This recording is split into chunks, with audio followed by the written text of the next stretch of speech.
में लाइव जुड़ गए हैं। रैनिक, एक तरफ बीजेपी सड़कों पर, दूसरी तरफ डॉक्टर सड़कों पर और अब टीएमसी भी सड़कों पर। हर कोई सड़क पर है तो जिम्मेदारी कैसे तय होगी? एकदम ही देखिए, एक तरफ बीजेपी की तरफ से 7 दिन का धरना चल रहा है धर्मतला में। आज भी 3 नंबर दिन है बीजेपी का, जिसका परमिशन कोलकाता हाई कोर्ट की तरफ से दिया गया था। दूसरी तरफ डॉक्टर्स का भाई प्रोटेस्ट जारी है। लगातार आजकल मेडिकल कॉलेज में, नेशनल मेडिकल कॉलेज और जो मेडिकल कॉलेज है पश्चिम बंगाल का, उनके जो डॉक्टर्स हैं उनकी तरफ से प्रोटेस्ट दिखाया जा रहा है। और उसी साथ साथ आज रास्ते में टीएमसी भी आने वाले हैं। टीएमसी की तरफ से ब्लॉक वाइज प्रोटेस्ट होगा और ममता बनर्जी ये प्रोटेस्ट जो होगा इसका ऐलान ममता बनर्जी की तरफ से किया गया था, क्योंकि ममता बनर्जी का कहना है कि ये पूरा इन्वेस्टिगेशन सीबीआई के हाथ में है। तो सीबीआई का जांच का कितना दूर आगे जाया, सीबीआई का क्या डेवलपमेंट है वो साफ करना पड़ेगा। और उसके साथ साथ ही ये पूरा मामले पे जो दोषी है उनको जल्द से जल्द फांसी दिलाना चाहिए। और इसी मांग को लेकर आज टीएमसी रास्ते पे आएंगे। टीएमसी की तरफ से प्रोटेस्ट दिखाया जाएगा।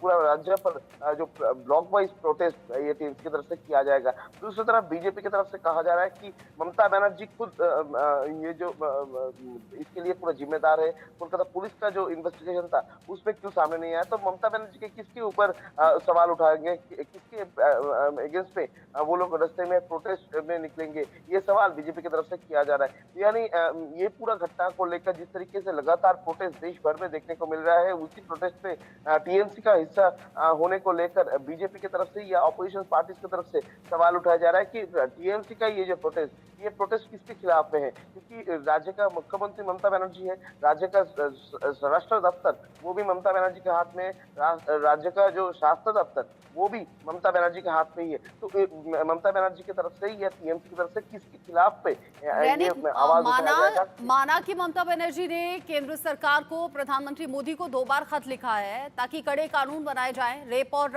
हत्या जैसे जघन्य अपराध के लिए। वो बार बार इस मांग को दोहरा रही हैं, लेकिन सबसे बड़ी बात तो ये है कि उनके राज्य का मसला है, राज्य में उनकी सरकार है। सबसे पहले जब कोलकाता पुलिस ने इस केस को दबाने की कोशिश की, सुसाइड बताने की कोशिश की, तो लापरवाही तो वहीं से निकलकर सामने आती है। शुरुआत में बतौर सीएम एक्शन तो उन्हें लेना चाहिए। एकदम ही देखिए, ये जो चिट्ठी के जिक्र आप कर रहे हैं, ये चिट्ठी को लेकर भी एक बार पॉलिटिक्स चालू हो चुका है। क्योंकि एक तरफ ममता बनर्जी की तरफ से कल जो पहला चिट्ठी भेजा गया था उसमें ममता बनर्जी ने प्राइम मिनिस्टर को कहा कि 22 तारीख को हम लोग जो चिट्ठी दिए थे उसका जवाब आपने नहीं दिया था। उसी चिट्ठी को मेंशन करते हुए अमित मालवीय की तरफ से एक ट्वीट किया गया था।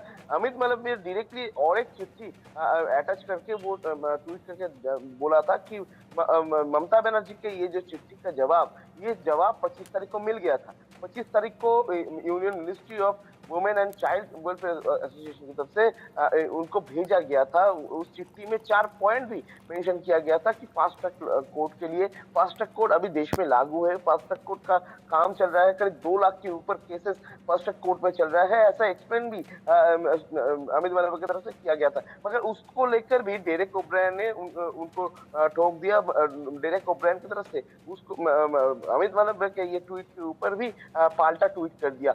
उसके बाद देखा गया कि ये पूरा मामले को लेकर union ministry of women and child उनके तरफ से एक चिट्ठी भेजा गया है ममता बनर्जी को। उसमें भी साफ साफ मेंशन किया गया है कि ममता बनर्जी का जो 22 तारीख का चिट्ठी, वो उस 22 तारीख का चिट्ठी का जवाब 25 तारीख को ही ममता बनर्जी को दे दिया गया था। मगर उसको उसी के बाद सवाल आता है कि ममता बनर्जी ये चिट्ठी तो प्राइम मिनिस्टर को क्यों भेजे।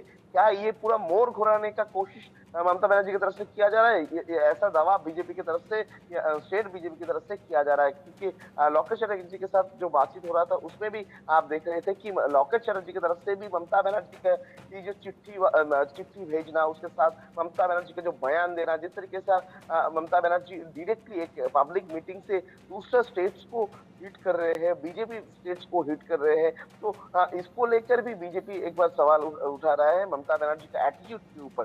दूसरी तरफ अगर देखा जाए तो ये पूरा घटना में कोलकाता पुलिस का जो रोल था वो रोल बहुत ही इंपॉर्टेंट था। क्योंकि सीबीआई की तरफ से भी सुप्रीम कोर्ट में कहा जा रहा है कि कोलकाता पुलिस के दिए हुआ जो एविडेंस है, जो सैंपल कलेक्शन कोलकाता पुलिस की तरफ से किया गया था वो सफिशिएंट नहीं है और उसमें बहुत सारे मुश्किल का सामना करना पड़ रहा है सीबीआई को ये इन्वेस्टिगेशन को आगे ले जाने के लिए, क्योंकि एक इन्वेस्टिगेशन तैयार होता है सबूत के ऊपर और ये जो सर्कमटेंशियल एविडेंस और जो सैंपल कलेक्शन, ये सैंपल कलेक्शन और सर्कमटेंशियल एविडेंस काफी नहीं है ये इन्वेस्टिगेशन को आगे ले जाने के लिए, ऐसा बात सीबीआई की तरफ से भी कहा जा रहा है। तो ये इसी जगह से सवाल आता है तो कोलकाता पुलिस की तरफ से क्या एविडेंस टेम्पर करने का कोशिश किया जा रहा था, क्योंकि 2-3 जो तस्वीर सामने आया है और जिसको लेकर कोलकाता पुलिस को भी क्लैरिफिकेशन देने के लिए प्रेस कॉन्फ्रेंस करना पड़ रहा है, जिसमें दिखाया जा रहा है एक तस्वीर में साफ साफ दिखाई दे रहा है कि आर्जिकर मेडिकल कॉलेज का बाहर यानी नेशनल मेडिकल कॉलेज कोई एडवोकेट है,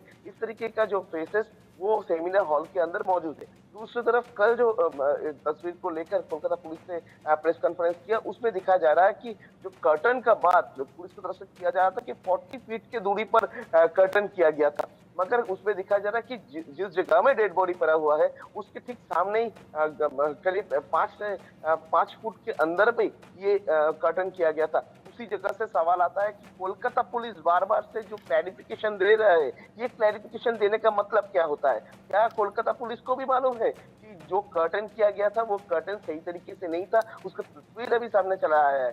कोलकाता पुलिस के कल जब ये कर्टन वाले जो ये तस्वीर को लेकर सवाल किया गया था, उसी टाइम में वो लोग दूसरा क्लैरिफिकेशन देने लगे कि कर्टन के अंदर कौन कौन थे। कर्टन के अंदर फॉरेंसिक टीम थे, कर्टन के अंदर पुलिस थे, वीडियोग्राफी फोटोग्राफी टीम थे, इस तरीके का जो बयान वो बयान देने लगे। और इसी जगह से सवाल आता है कि कोलकाता पुलिस का जो इन्वेस्टिगेशन, क्या इन्वेस्टिगेशन में लैक था?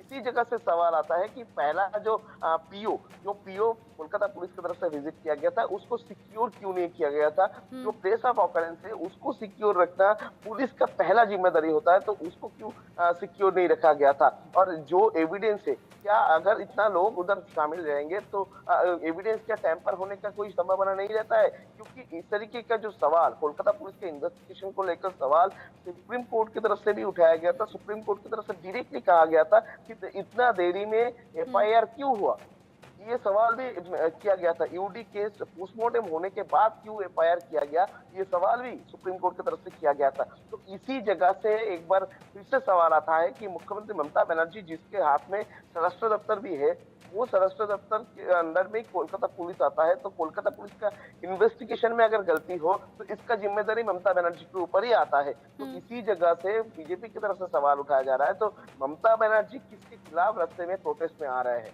ममता बनर्जी का ये जो प्रोटेस्ट, ये प्रोटेस्ट का खुद के खिलाफ नहीं है। मुख्यमंत्री ममता बनर्जी के स्वराष्ट्र मंत्री ममता बनर्जी के खिलाफ प्रोटेस्ट कर रहे हैं, ऐसा बयान शुभेंदु अधिकारी की तरफ से पहले दिन ही उठाया गया था। और बीजेपी की तरफ से, बीजेपी के जो टॉप मोस्ट लीडर्स है उनके तरफ से भी यही सवाल उठाया जा रहा है कि टीएमसी की तरफ से जो प्रोटेस्ट किया जाएगा वो प्रोटेस्ट का कारण क्या है।